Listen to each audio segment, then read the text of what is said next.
Hello friend, welcome back to my channel প্রতিমার জগৎ। আজকে দিনটা হচ্ছে শনিবার দিন প্রত্যেকের বাড়িতেই মোটামুটি নিরামিষ রান্না হয়। সকালে আমাকে প্রতিদিন যেতে হয় জিম থেকে আসার পর স্নান পর্ব সেরে তারপরে কিন্তু আমাকে রান্নাঘরে ঢুকতে হয় রান্নার জন্য। জিম থেকে এসে স্নান টান করে তারপরে রান্নাঘরে ঢুকে পড়লাম। তো শনিবারের দিন আজকে আমি একটু করে নেব পনিরের একটি রেসিপি। আজকে আমি করব কড়াই পনির। এর জন্য 2 প্যাকেট পনির নিয়ে নিলাম 4টে কাঁচা লঙ্কা, কয়েকটা কাজু, তার সাথে নেব পোস্ত আর কিছু কিশমিশ। সমস্ত কিছু দিয়ে মিক্সিং গ্রাইন্ডারের মধ্যে খুব ভালো করে একটু পেস্ট করে নেব। মশলাটা প্রথমে রেডি করে নিচ্ছি। তার সাথে আমি একটু আজকে করে নেব সজনে ভাজা। যে কোনো রান্নার আগে একটা ভাজা না হলে ভালো লাগে না, তাই তাড়াহুড়ো করে সজনেটা আমি একটু ভালো করে কেটে নিয়ে ভাপ দিয়ে নিয়েছিলাম গরম জলে। তারপরে সেগুলোকে একটু ভেজে ফেলবো। কড়াইয়ের মধ্যে নিয়ে নিলাম 2টো শুকনো লঙ্কা আর সর্ষের ফোড়ন। তারপরে ভাপ দেওয়া সজনেটা আমি তেলের মধ্যে দিয়ে দিলাম। নিয়ে নিলাম উপর থেকে একটুখানি হলুদ, কারণ সেদ্ধের সময় কিন্তু লবণ আমার দেয়া ছিল। ভালো করে সজনেটাকে একটু লালচে করে ভেজে নেব। এই ফাঁকে আমি করে নিচ্ছি মশলাটা। এদিকে আমার সজনেটাও চাপানো আছে, সজনেগুলোকে লালচে করে ভেজে নেব। সজনে ভাজা আমার হয়ে গেল। এবার কড়াই পনিরটা আমি রেডি করে নেব। একটা কড়াইয়ের মধ্যে নিয়ে নিলাম বেশ খানিকটা রিফাইন্ড অয়েল। যেহেতু পনিরের রেসিপি, তাই আমি সর্ষের তেল দেব না, এখানে আমি রিফাইন্ড অয়েল দিয়েই করছি। সেই তেলের মধ্যে নিয়ে নেব অল্প একটু হলুদ আর সামান্য একটু লবণ। একটু লালচে হয়ে আসলে এবার আমি একটু অন্যভাবে দেখাচ্ছি। পনিরটা কিন্তু আমি এইভাবেই করব। গোটা পনিরের প্যাকেট থেকে বের করে আমি কিন্তু সেগুলোকে প্রথমে কেটে নেব না। আমি পুরো পনিরটাই কিন্তু তেলের মধ্যে দিয়ে কড়া করে একটু ভেজে তুলব। এইভাবে কড়াই পনির করলে কিন্তু খেতে ভীষণ ভালো লাগে, আর দেখতে তো সুন্দর লাগে, খেতেও কিন্তু ভীষণ সুন্দর লাগে। এভাবে কড়াইয়ে আমি নিয়ে নিলাম। শনিবার দিন প্রত্যেকের বাড়িতে নিরামিষ হয়। আমি সকালবেলা করে ভাবলাম হঠাৎ করে আজকে চটজলদি কী রান্না করা যায়, তাই পনিরের রেসিপিটাই আমার মাথায় এলো, তাই আমি পনিরটাই করে নেব ভাবছি। এবার ভেজে নেওয়ার পর আমি পনিরগুলোকে চৌকো চৌকো করে পিস করে নিচ্ছি। আমি পিসগুলো একটু বড় করেই করব, কারণ পনিরের রেসিপি ছাড়া আমি আর এখানে অন্য কোনো পদ করছি না, তাই পনিরের রেসিপিটা করব। তার সাথে তো সজনে ভাজা আছে আর একটুখানি ডাল আছে ফ্রিজে, সেই ডালটাকে গরম করে নেব, তাহলে সকালবেলা রান্নাটা আমার কমপ্লিট হয়ে যাবে। তারপরে আমি কড়াই চাপালাম। কড়াইটা তেল গরম হয়ে গেলে সেই পনির ভাজা তেলের মধ্যেই কিন্তু আমি রেসিপিটা করে নিচ্ছি। নিয়ে নিলাম শুকনো লঙ্কা ফাটিয়ে 1 চামচ পরিমাণ জিরে, গোটা গরম মশলা, এলাচ, দারচিনি, লবঙ্গ, সেগুলোকে একটু থেতো করেছি, নিয়ে নিলাম তেলের মধ্যে। ফোড়নটা একটু স্মেল বেরোলেই তারপরে আমি যে পোস্ত বেটে রেখেছিলাম সেই পোস্তটা আমি তার মধ্যে নিয়ে নেব। এখানে পোস্ত বাটাটা তেলের মধ্যে নিলে একটু হালকা করে ভেজে নিতে হবে, তাহলে কিন্তু পোস্ত বাটা থেকে একটা যে কাঁচা গন্ধ থাকে সেটা থাকবে না। এরপরে নিয়ে নিচ্ছি এখানে টমেটো। আমি এখানে ছোট সাইজের 2টো টমেটো পিস করেছিলাম, তার মধ্যে দিয়ে দিলাম। টমেটোটা দিয়ে একটু কষে নেব, কারণ টমেটোর কাঁচা গন্ধটা থাকলেও ভালো লাগে না। এবার উপর থেকে নিয়ে নেব কালারের জন্য লাল লঙ্কার গুঁড়ো। পোস্ত বাটার সময় আমি এখানে কাঁচা লঙ্কা দিয়েছিলাম, তাই আমি ঝালটা একটু অল্পই দেব। স্বাদ মতো নিয়ে নিলাম লবণ। এখানে হলুদ দেব না, আমি এই রান্নাটা হলুদ ছাড়াই করব, একটু সাদা হবে। আর কড়াই পনিরটা কিন্তু এই রকম কালার হলে দেখতে বেশ ভালো লাগে।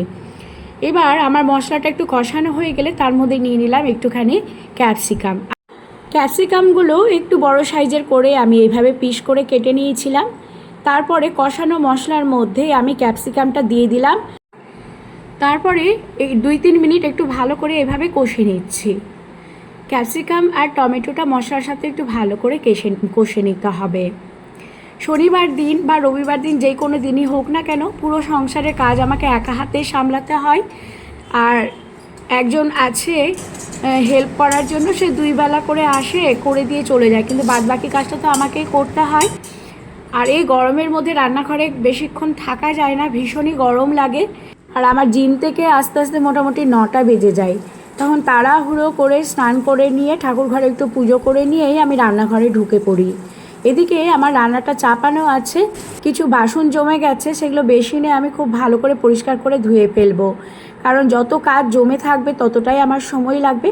তাই আমি রান্নার ফাঁকে ফাঁকে আরও অন্যান্য কাজগুলো কিন্তু সেরে নিই। গ্যাসের ফ্লেমটা কমিয়ে দিয়েছি, এদিকে আমার রান্না হচ্ছে, আর কিছু বাসন রয়েছে সেগুলোকে একটু ধুয়ে নেব, কারণ আমি জানি আমার কাজটা আমাকেই করতে হবে, আর কেউ নেই আমাকে সাহায্য করার জন্য। তাই আমাকে এই রান্নার ফাঁকে ফাঁকেই অন্যান্য কাজগুলো সেরে নিতে হয়।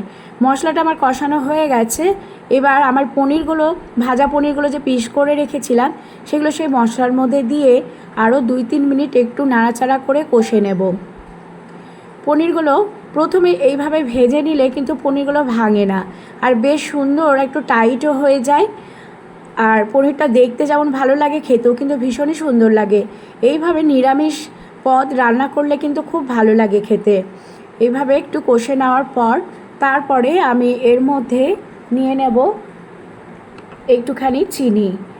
তো যেহেতু এটা পনিরের পদ, পনিরের রান্নায় একটু সামান্য মিষ্টি না দিলে কিন্তু ভালো লাগে না, আর কড়াই পনিরটা একটু মিষ্টি মিষ্টি হলে কিন্তু বেশ ভালো লাগে।